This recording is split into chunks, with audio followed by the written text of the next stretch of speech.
अगर किसी हत्या के बाद कोई आरोपी न बने तो क्या वह केस कहलाएगा या सिर्फ एक सरकारी औपचारिकता? यह कहानी एक ऐसे आदमी की है जो हर बार सही जगह मौजूद था लेकिन कभी किसी रिपोर्ट में नहीं आया। अगर तुम यह ऑडियो बुक ध्यान से सुन रहे हो तो एक बात याद रखना, सबसे खतरनाक लोग अक्सर सबसे भरोसेमंद दिखते हैं। मैं रिकॉर्ड विभाग में काम करता हूं। यह कोई ऐसा काम नहीं जिस पर लोग गर्व करते हों, लेकिन यह वह जगह है जहां हर सच आखिरी बार रुकता है। यहां फाइलें आती हैं, यहां फाइलें बंद होती हैं और यही तय होता है कि कौन सा सच कागज का हिस्सा बनेगा और कौन सा भूल का।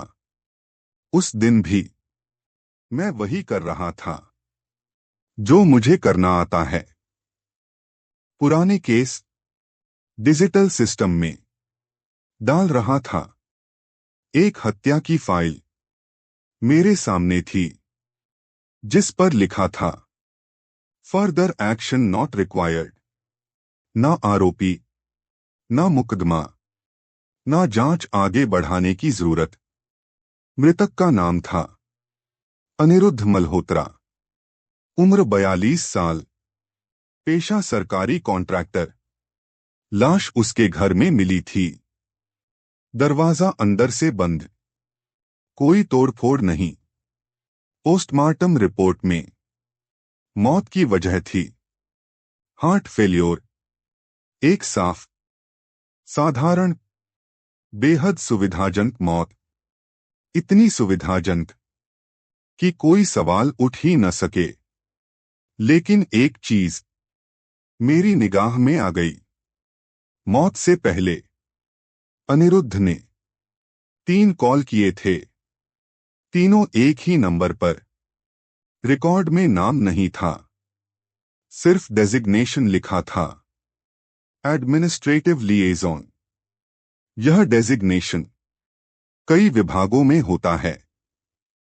काम शायद यही होता है कि फाइल कहीं अटक जाए तो आगे बढ़ा दी जाए, लेकिन कॉल करने का समय अजीब था। तीनों कॉल रात के समय की थीं और आखिरी कॉल मौत से 45 मिनट पहले। फाइल में इसका कोई जिक्र नहीं था, जैसे किसी ने तय कर लिया हो कि यह जानकारी जरूरी नहीं है।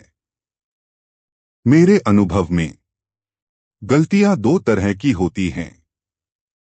या तो सिस्टम चूक जाता है या फिर वह जानबूझकर कुछ नहीं देखता। अनिरुद्ध का केस दूसरे वाले जैसा लग रहा था। मैंने सिस्टम में उस डेजिग्नेशन को सर्च किया, एडमिनिस्ट्रेटिव लिएजॉन। कोई प्रोफाइल नहीं, कोई तस्वीर नहीं, कोई स्थायी पोस्टिंग नहीं, बस एक कॉमन एंट्री जो समय समय पर अलग अलग केसों में दिखाई देती थी। अलग अलग शहर, अलग अलग साल, लेकिन वही डेजिग्नेशन। मैंने क्यूरियोसिटी में एक और केस खोला, 3 साल पुराना। एक महिला की मौत, नाम शारदा नायर। लाश रेलवे क्वार्टर में मिली थी। मौत का कारण नींद में सांस रुकना। फिर वही पैटर्न, कोई संघर्ष नहीं, कोई संदिग्ध नहीं। और कॉल डिटेल सेक्शन में वही नाम, एडमिनिस्ट्रेटिव लिएजॉन। इस बार कॉल की संख्या 4 थी और इस बार कॉल सीधे हत्या से पहले नहीं, बल्कि पिछले 2 हफ्तों में फैलकर थीं। जैसे कोई धीरे धीरे मौजूदगी दर्ज करवा रहा हो, लेकिन ध्यान खींचे बिना। दो मामलों में समानता, संयोग हो सकती थी, तीन में नहीं। मैंने अपनी निजी डायरी निकाल ली। रिकॉर्ड विभाग में यह जोखिम भरा काम होता है, लेकिन जरूरी भी। मैंने उन सभी केसों की एक सूची बनाई जहां यह डेजिग्नेशन दिखा। कुल मिलाकर 9 केस, 9 मौतें। कोई दो केस एक जैसे नहीं थे, लेकिन पैटर्न वही था। मौत शांत थी, बिना हिंसा। जांच जल्दी खत्म हुई और फाइल बिना शोर के बंद। इन 9 केसों में सिर्फ एक चीज कॉमन थी, एडमिनिस्ट्रेटिव लिएजॉन। कोई पूछताछ नहीं, कोई बयान नहीं। वह हर जगह था, लेकिन कभी मौजूद नहीं। तभी मुझे एहसास हुआ, शायद यह आदमी हत्या नहीं करता। शायद वह सिर्फ यह तय करता है कि कोई आरोपी कभी बने ही नहीं।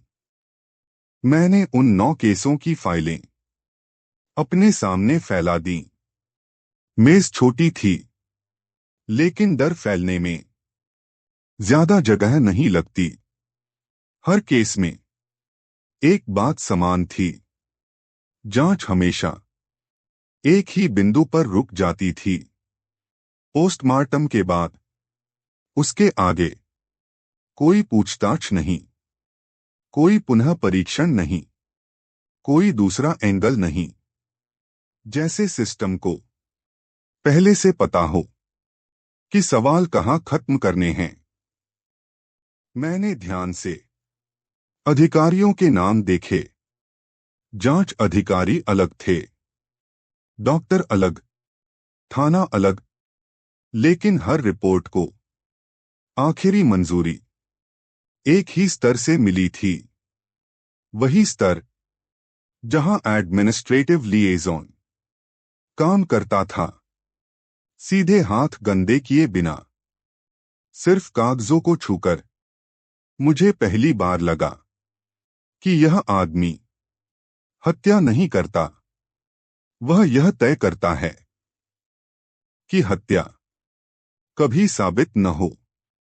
और यही सबसे सुरक्षित अपराध होता है। 10वां केस मेरे हाथ इत्तेफाक से लगा। नया था, इतना नया कि सिस्टम में अभी भी अंडर रिव्यू लिखा था। मृतक एक 20 साल का लड़का। नाम कुणाल, पेशा स्टूडेंट। मौत हॉस्टल के कमरे में। फिर वही कहानी, दरवाजा अंदर से बंद। कोई हिंसा नहीं, कोई आवाज नहीं। लेकिन इस बार एक फर्क था। कुणाल की मां ने लिखित शिकायत दी थी। उसने कहा था कि उसका बेटा मरने से पहले डरा हुआ था। उसने फोन पर कहा था, कोई है जो मुझसे बार बार बात करना चाहता है। यह लाइन मुझे चुभ गई। कागज में कहीं भी यह वाक्य नहीं लिखा गया था।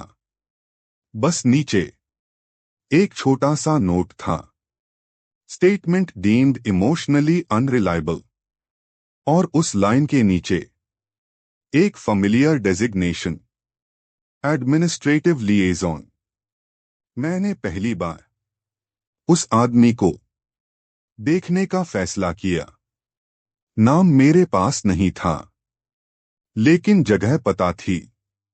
वह किसी एक इमारत में नहीं बैठता था, वह वहां होता था जहां फाइल अटकती थी, जहां सवाल ज्यादा होने लगते थे, जहां किसी को प्रोसीजर समझाने की जरूरत होती थी।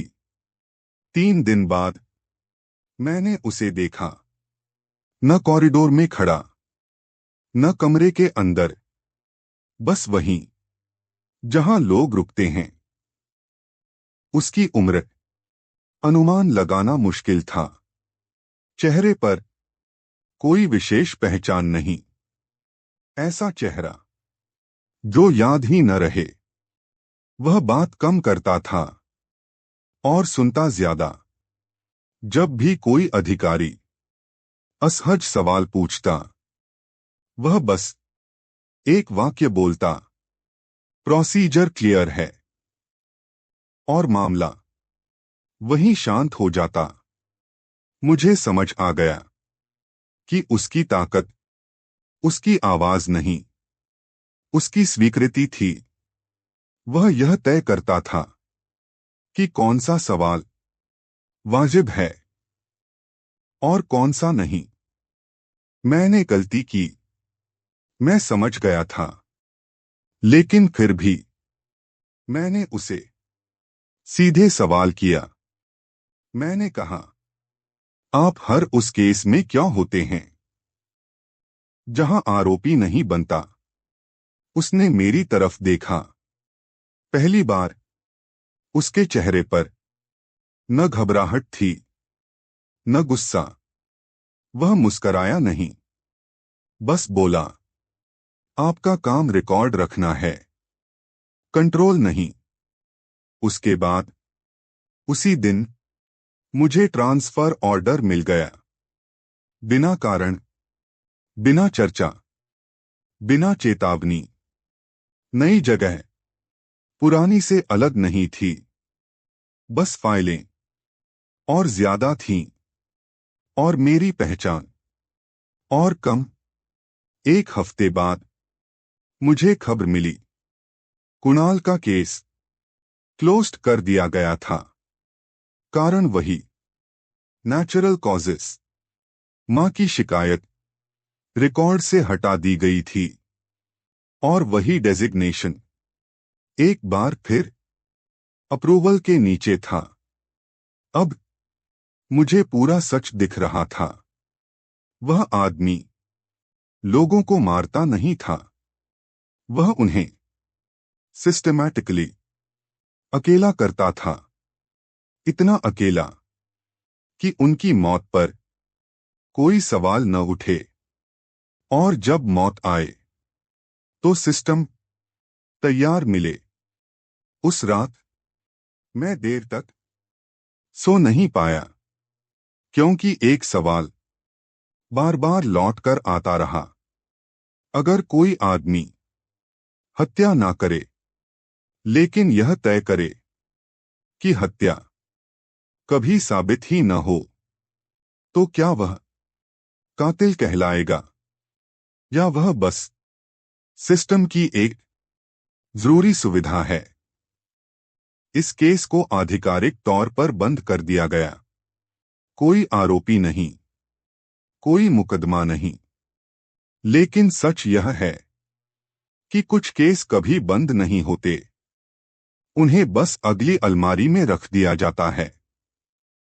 अगर तुम अगली फाइल खोलने की हिम्मत रखते हो, तो चैनल को सब्सक्राइब कर लेना, क्योंकि अगली कहानी और भी शांत है, और इसलिए और भी खतरनाक।